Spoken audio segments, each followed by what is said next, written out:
नमस्कार। अरुणाचल समाचार में आपका स्वागत है। मैं हूं मनोज कुमार शर्मा। आइए बुलेटिन में सबसे पहले देखते हैं मुख्य समाचार।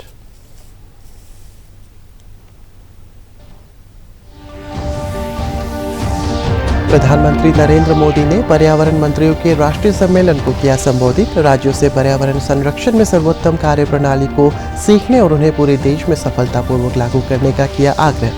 कहा, वर्ष 2070 तक कार्बन उत्सर्जन को पूरी तरह से समाप्त करने के लिए राज्य करेंगे एकजुट प्रयास। ऑल अरुणाचल प्रदेश पंचायती राज परिषद ने पंचायती राज संस्थानों को स्पाइस मॉडल के तहत शक्तियों के हस्तांतरण के लिए मुख्यमंत्री पेमा खांडू और पंचायती राज मंत्री बामांग फेलिक्स को किया सम्मानित।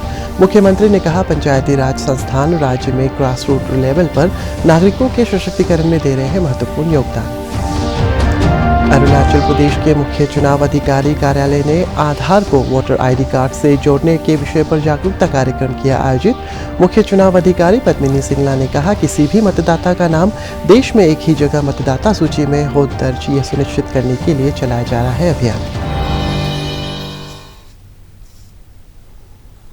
प्रधानमंत्री नरेंद्र मोदी ने कहा है कि नया भारत तेजी से समस्याओं के स्थायी समाधान में एक नेता के रूप में उभर रहा है।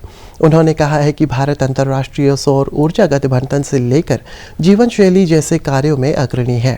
गुजरात के एकता नगर में वर्चुअल माध्यम से राज्यों के पर्यावरण मंत्रियों के राष्ट्रीय सम्मेलन को संबोधित करते हुए प्रधानमंत्री ने कहा है कि भारत तेजी से विकसित हो रही अर्थव्यवस्था है और पारिस्थितिकी को लगातार मजबूत कर रहा है। श्री मोदी ने कहा है कि देश में वन क्षेत्र में वृद्धि हुई है और आर्द्र भूमि का भी तेजी से विस्तार हो रहा है। प्रधानमंत्री ने कहा है कि पिछले कुछ वर्षों में शेर, बाघ, हाथी, एक सींग वाले गैंडे और तेंदुए की संख्या बढ़ी है। उन्होंने राज्यों से पर्यावरण संरक्षण में सर्वोत्तम कार्यप्रणाली को सीखने और उन्हें पूरे देश में सफलतापूर्वक लागू करने का आग्रह किया। नए लक्ष्य तय कर रहा है। मुझे विश्वास है आपके प्रयासों से पर्यावरण की रक्षा में भी मदद मिलेगी और भारत का विकास भी उतनी ही तेज गति से होगा। साथियों, आज का नया भारत नई सोच, नए अप्रोच के साथ आगे बढ़ रहा है। आज भारत तेजी से विकसित होती इकोनॉमी भी है और निरंतर अपनी इकोलॉजी को भी मजबूत कर रहा है। हमारे फॉरेस्ट कवर में वृद्धि हुई है और वेटलैंड्स का दायरा भी तेजी से बढ़ रहा है। हमने दुनिया को दिखाया है कि रिन्यूएबल एनर्जी के मामले में हमारी स्पीड और हमारा स्केल शायद ही कोई उसको मैच कर सकता है। भारत ने 2017 तक, यानी अभी हमारे पास करीब करीब 5 दशक है, नेट जीरो का टारगेट रखा है। अब देश का फोकस ग्रीन ग्रोथ पर है और जब ग्रीन ग्रोथ की बात करते हैं तो ग्रीन जॉब के लिए भी बहुत अवसर पैदा होते हैं। और इन सभी लक्ष्यों की प्राप्ति के लिए हर राज्य के पर्यावरण मंत्रालय की भूमिका बहुत बड़ी है। बड़ी चुनौतियों से निपटने के लिए भारत आज दुनिया को नेतृत्व दे रहा है। अपने कमिटमेंट को पूरा करने के हमारे ट्रैक रिकॉर्ड के कारण ही दुनिया आज भारत के साथ जुड़ भी रही है। बीते वर्षों में लायंस, शेरों, बाघों, हाथियों, एक सींग के गैंडों और तेंदुओं की संख्या में वृद्धि हुई है। ऑल अरुणाचल प्रदेश पंचायती राज परिषद ने अरुणाचल प्रदेश सरकार द्वारा पंचायती राज संस्थानों को स्पाइस मॉडल के तहत शक्तियों के हस्तांतरण के लिए आज अरुणाचल प्रदेश विधानसभा के दोरजी खांडू सभागार में आयोजित कार्यक्रम में मुख्यमंत्री पेमा खांडू को सम्मानित किया। इस अवसर पर पंचायती राज मंत्री बामांग फेलिक्स, विभाग के कई अधिकारी और पंचायत सदस्य मौजूद थे। अपने संबोधन में मुख्यमंत्री पेमा खांडू ने कहा है कि पंचायती राज संस्थान राज्य में ग्रास रूट लेवल के पर नागरिक के सशक्तिकरण में महत्वपूर्ण योगदान दे रहे हैं और सरकार स्थानीय निकायों के साथ मिलकर विकास परियोजनाओं के अमल और निगरानी पर जोर दे रही है। परिषद की ओर से thanks giving to the government यहाँ पे ऑर्गेनाइज किया गया है, क्योंकि पंचायत में एक बड़ा रिफॉर्म हम लोग ने लेके आया है, तो उसके लिए यहाँ पे एक छोटा सा कार्यक्रम हुआ है और जिसका आधार पर जो डिपार्टमेंट ने स्पाइस मॉडल को लॉन्च किया है कि किस प्रकार से फंक्शनिंग करना चाहिए। और पहले तो राज्य सरकार की ओर से पंचायत को फिनेंशियल कुछ सपोर्ट नहीं मिलता था, मगर इस साल हम लोग ने बजट में भी प्रोविजंस हम लोग ने किया है कि state own resources tax revenue के ओर से हम लोग ने प्रोविज़न दिया है 123 करोड़ का, जो 70% जो है बेसिक ग्रांट होगा और 30% जो है वो परफॉर्मेंस ग्रांट होगा। तो आज के इस इवेंट में 70% जो बेसिक ग्रांट है वो हम लोग ने पंचायत डिपार्टमेंट को दे दिया है। इसमें अमाउंट आता है 79 करोड़ 21 लाख। तो इतना आज बेसिक ग्रांट के रूप में पंचायत में ऑल ओवर अरुणाचल चले गया और बाकी जो बैलेंस है 30% जो बैलेंस है वो परफॉर्मेंस ग्रांट जो है वो बाद में चले जाएंगे। पहले अरुणाचल प्रदेश में as per the 73rd amendment का मुताबिक जो डिवोल्यूशन ऑफ पावर 29 सब्जेक्ट्स वो यहाँ पे प्रैक्टिकली नहीं हुआ था, तो इस साल से हम लोग ने उस सब्जेक्ट्स को भी प्रैक्टिकली डिवोल्व कर दिया है। तो आई एम होपफुल कि धीरे धीरे अपना जो पंचायती राज इंस्टीट्यूशन है वो भी एक सक्सेसफुल रूप में उभर के आएंगे। अरुणाचल प्रदेश के मुख्य चुनाव अधिकारी कार्यालय ने आधार को वोटर आईडी कार्ड से जोड़ने के विषय पर आज ईटानगर के डॉन बॉस्को कॉलेज में जागरूकता कार्यक्रम आयोजित किया। इस अवसर पर अरुणाचल प्रदेश की मुख्य चुनाव अधिकारी पद्मिनी सिंगला ने बताया कि भारतीय चुनाव आयोग के दिशा निर्देशों के अनुसार आधार कार्ड को इलेक्टोरल आईडी से जोड़ने का अभियान चलाया जा रहा है, ताकि ये सुनिश्चित किया जा सके कि कोई भी मतदाता अपना नाम एक से अधिक जगह मतदाता सूची में दर्ज न करा पाए। उन्होंने कहा है कि इस प्रक्रिया से लोकतांत्रिक प्रक्रिया मजबूत होंगी। श्रीमती सिंगला ने बताया है कि 17 वर्ष की आयु पूरी कर चुके युवा अपना नाम मतदाता सूची में दर्ज कराने के लिए पहले से ही आवेदन कर सकेंगे और 18 वर्ष की आयु होते ही उनका नाम मतदाता सूची में शामिल हो जाएगा, जिससे वे लोकतांत्रिक प्रक्रिया में भागीदार बन सकेंगे। All Arunachal Pradesh student unions आपसू के प्रतिनिधियों ने गुरुवार को राज्य सचिवालय में मुख्यमंत्री पेमा खांडू से मुलाकात की। आपसू के अध्यक्ष दोरजी तानातारा और महासचिव रितुम ताली ने के नेतृत्व में प्रतिनिधिमंडल ने शिक्षा और महिलाओं से जुड़े विभिन्न मुद्दों पर चर्चा की।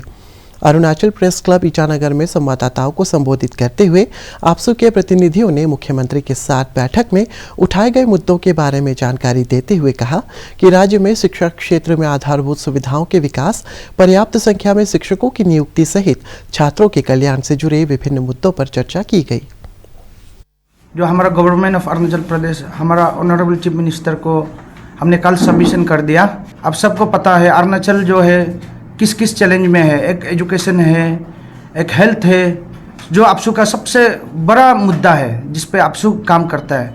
एंड देन विद दैट अभी के समय में सोशल इश्यूज में अगर बात करेंगे, इलीगल इमाइग्रेंट्स, चकमा एंड हाजोंग, उसका बाद जो ILP का बात करें और जो हमारा बाउंड्री एरिया का जो सेटलमेंट है, तो असम अरुणाचल का बाउंड्री, इंटरनेशनल बाउंड्री जो हमारा अरुणाचल का साथ Indo China, Indo Burma, Indo Bhutan, हम 3 जो बाउंड्री शेयर करता है, ये सारा चैलेंजेस है आपसू का। इसलिए सारा जो मुद्दा को आपसू को जब प्लेस करने का होता है तो 3 साल का चार्टर ऑफ डिमांड्स को जो है हम लोग फेडरल सेशन में हम लोग पास करता है, जिसमें 25 डिस्ट्रिक्ट का जितना।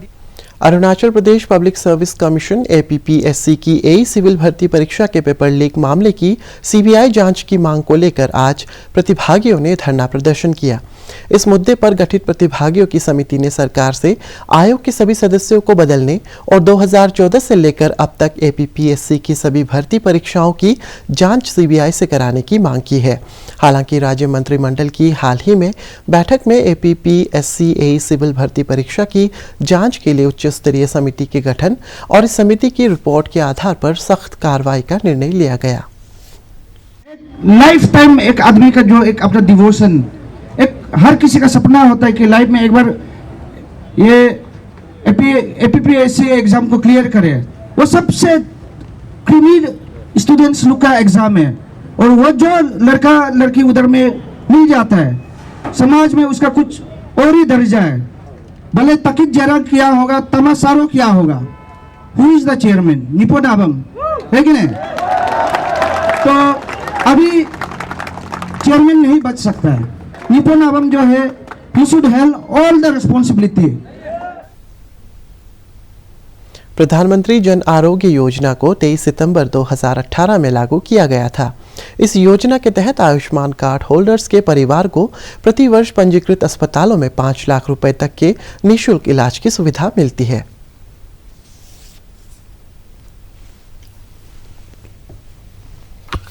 आयुष्मान भारत प्रधानमंत्री जन आरोग्य योजना की शुरुआत की। इस योजना के तहत आम आदमी को सुलभ और सस्ती स्वास्थ्य सेवा प्रदान करने की दिशा में एक बड़ा कदम उठाया गया। यह 50 करोड़ से अधिक लाभार्थियों को लक्षित दुनिया का सबसे बड़ा सरकारी वित्त पोषित स्वास्थ्य सेवा कार्यक्रम है। प्रत्येक नागरिक को उचित स्वास्थ्य देखभाल मिले, इसके लिए हर परिवार को प्रतिवर्ष 5 लाख रुपए के स्वास्थ्य बीमा कवच से जोड़ना सरकार का मुख्य लक्ष्य है। कुरुंग कुमे जिले के कोलोरियांग और सार्ली विलेज में भारत तिब्बत सीमा पुलिस बल ITBP ने छात्रों के साथ मिलकर पौधारोपण अभियान चलाया और स्थानीय लोगों के लिए मेडिकल कैंप लगाया। सुदूर गांव में लगाए गए चिकित्सा शिविर में लोगों के स्वास्थ्य की जांच की गई और उन्हें स्वस्थ रहने के लिए योगा सहित विभिन्न व्यायाम के बारे में जागरूक किया गया।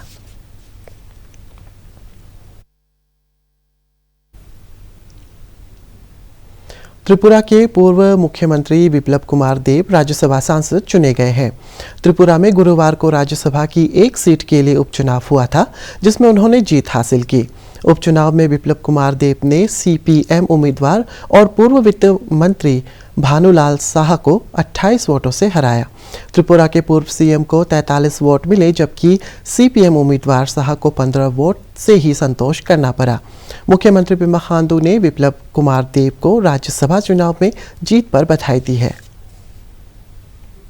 शेरडुकपेन जनजाति के शीर्ष संगठन शेरडुकपेन ब्लू के सदस्यों ने गुरुवार को राज्य सचिवालय में मुख्यमंत्री पेमा खांडू के साथ विभिन्न मुद्दों पर चर्चा की। अपने एक ट्वीट में मुख्यमंत्री ने कहा है कि यह संगठन प्रकृति की रक्षा और पर्यावरण संरक्षण के क्षेत्र में अग्रणी भूमिका निभाता है। उन्होंने कहा है कि बैठक के दौरान जनजाति के कल्याण और क्षेत्र के विकास से जुड़े विभिन्न मुद्दों पर विचार विमर्श किया गया।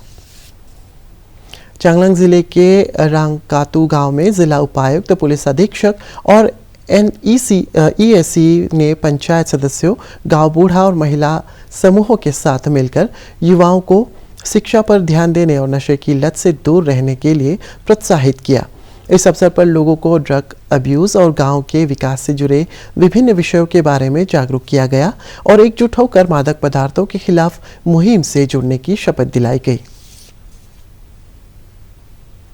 विधायक लाइसिम सिमाई ने चांगलांग जिले के government higher secondary school Jairampur में गर्ल्स हॉस्टल और इसके परिसर में ओपन जिम का उद्घाटन किया। अपने एक ट्वीट में श्री सिमाई ने कहा है कि जिले के सुदूर इलाकों से पढ़ाई करने के लिए विद्यालय में प्रवेश लेने वाली बालिकाओं को आवासीय सुविधाओं के साथ ही स्वस्थ रहने के लिए व्यायाम के लिए जिम उपलब्ध होगा।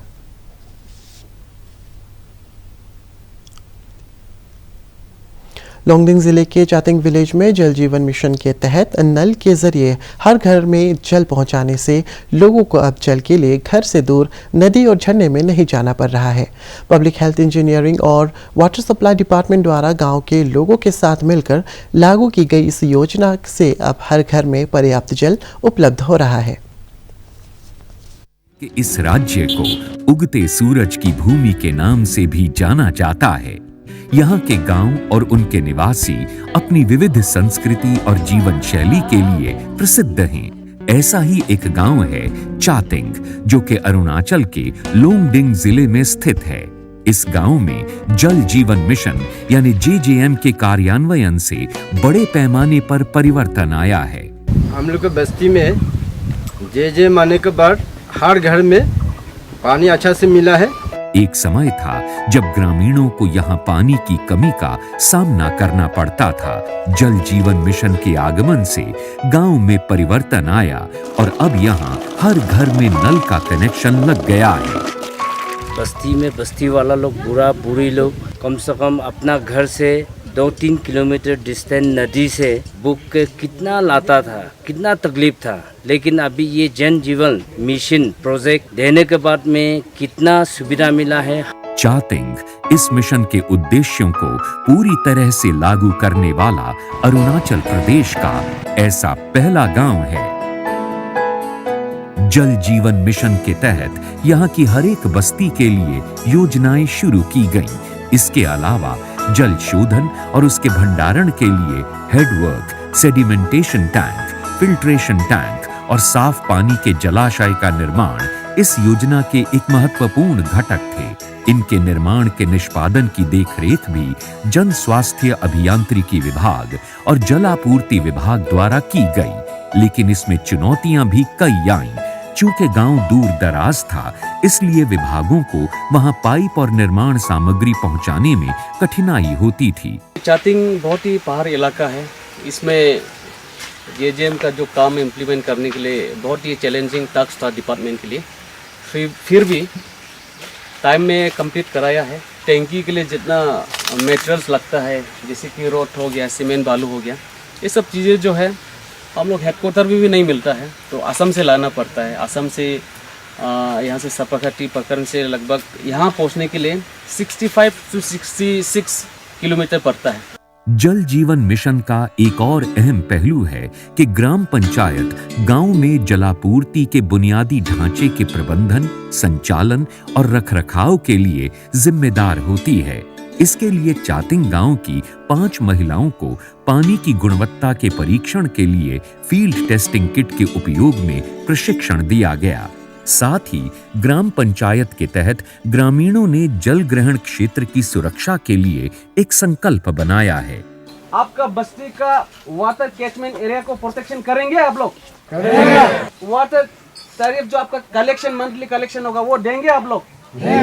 चातिंग गांव की सफलता की कहानी न सिर्फ प्रशंसनीय है, बल्कि इस बात का भी उदाहरण है कि स्थानीय जल आपूर्ति समाधानों के लिए हितधारक कैसे एक साथ मिलकर काम करते हैं। अरुणाचल समाचार के आज के अंक में इतना ही। जाने से पहले आप सभी से अनुरोध है कि कोविड-19 के दिशा निर्देशों का पालन करें, हमेशा मास्क लगाएं, बार बार हाथ धोएं और सोशल डिस्टेंसिंग के नियमों को मानें। कोरोना महामारी से बचाव के लिए आपका वैक्सीन लगवाना भी ज़रूरी है। अगर आप वैक्सीन लगवाने के पात्र हैं तो ज़रूर लगवाएं। हम कल फिर हाजिर होंगे अरुणाचल और देश और दुनिया की खबरों के साथ। चलते चलते आपको बता दें कि आप अरुणाचल समाचार हमारे YouTube channel DD news Arunachal पर भी देख सकते हैं। देखते रहिए अरुण प्रभा। नमस्कार।